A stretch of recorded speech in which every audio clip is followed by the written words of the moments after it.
nice girl. She's smart. She's kind.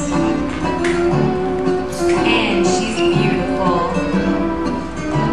But one day, Jill met Jack. Jack was strong. Jack was handsome. And he was athletic. Jill was in love. So Jack and Jill decided to get close. And when they got close, Jack gave Jill a little virus. See, HIV was his name, but evil was his game. HIV comes into the body and attacks the defensive cells. Here comes a defensive cell now. Oh no! Watch as HIV immobilizes her. Poor defensive cell! Will anyone hear her cry for help? Wait, someone has heard the cry for help. Someone is coming to the rescue. Ladies and gentlemen, in the blue, the lean, mean, HIV fighting machine, Diddley Durite the Killer T-Cell! Diddley Durite has two weapons he can use to try and fight and stop the evil HIV. First, he can engulf and immobilize the virus. Good job, Diddley. But wait, that doesn't work.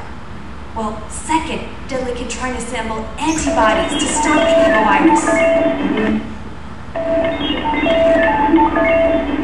Oh no, watch Diddley fight HIV whiplash. Oh, ladies and gentlemen, it looks like we have a winner. It looks like our HIV whiplash is no match for our strong, mighty, Diddley Durite. Oh no, but wait, what's that sneaky villain getting ready to do? He stunned Diddley and immobilized Diddley. Diddley has now become a part of HIV and has to do whatever HIV says. No, Diddley, wake up. You're supposed to help the defensive cell, not hurt her. Now it looks like HIV is using Diddley Durite to clone copies of himself. Over 10 billion copies, each of them a bit different, making it even harder for T-cells to stop. Oh wait, here comes another T-cell to save the day! Oh no! Oh yes! Yes! It looks like the T-cell has found an antibody that works. Wait a minute. Some HIV particles have mutated, and the antibodies won't work on them. What's going to happen next? Let's go to Jill and see how she's doing. Jill wasn't feeling so good. She had a sore throat, a headache, and a fever. So Jill decided to go to the doctor. The doc said, "Jill, have you been close to anyone recently?" Jill said, "Why, yes. 6 months ago, I met Jack, the perfect guy." The doc said, let's run a test on HIV, just in case. So Doc ran the ELISA test to test for HIV. After Doc got the test results back, he took Jill aside. "Jill, we've got some bad news. The bad news is your body's under attack by HIV whiplash and his evil game of clones." "No," said Jill. "Tell me it isn't so. It's just a cold, isn't it?" "I'm sorry," said the doc, "but I tested 3 times and then I did a Western blot test. But we do have some good news. We have some medications that can help slow down HIV, but it's not a cure. You'd have to do your part, Jill. You have to take these medications every day, on schedule. Sometimes it can go up to 40 pills a day."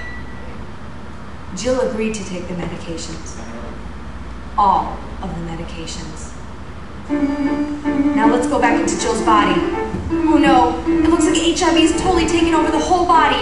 There are hardly any T-cells left to defend Jill's body from any other diseases or infections. But wait, what's this? It's our last and final T-cell who will single-handedly save the day! Oh no, it was just sad. But wait, what's that? Is that what I think it is? I think it is what I think it is. Ladies and gentlemen, it's the ARVs, the antiretrovirals. The ARVs come into the body and help slow down the replication of HIV, helping the T-cells get stronger and keep Jill healthy for quite a bit longer. Thanks, Doc, for the ARVs. Jill's doing a bit better now, but her life has changed a lot.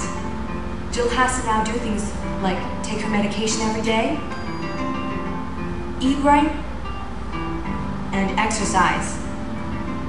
Jill has to also do things now like boil her own drinking water, because even the smallest germ or bacteria can further the replication of HIV in her body. She even has to be very careful around other people or animals. Something like a cold or flu could really hurt Jill. Jill also decided to call Jack and tell Jack to get tested and get under a doctor's care immediately. Jack agreed. Both Jack and Jill have now learned to do things like not share personal things, such as needles, razors, or toothbrushes. Both Jack and Jill have also decided to become abstinent, so they don't pass this virus on to anyone else. Both Jack and Jill know that HIV is a lifelong battle, and there is no cure for this virus. That's why the best thing that they can do is protect others from receiving this virus, and for them to keep their health up. Thank you, ladies and gentlemen, for listening to our skit. And remember, if you've been exposed to HIV in any way, it's very important that you get tested. And if you're abstinent, congratulations. You're doing the best thing not only to protect yourself, but others from receiving this deadly virus. Thank you.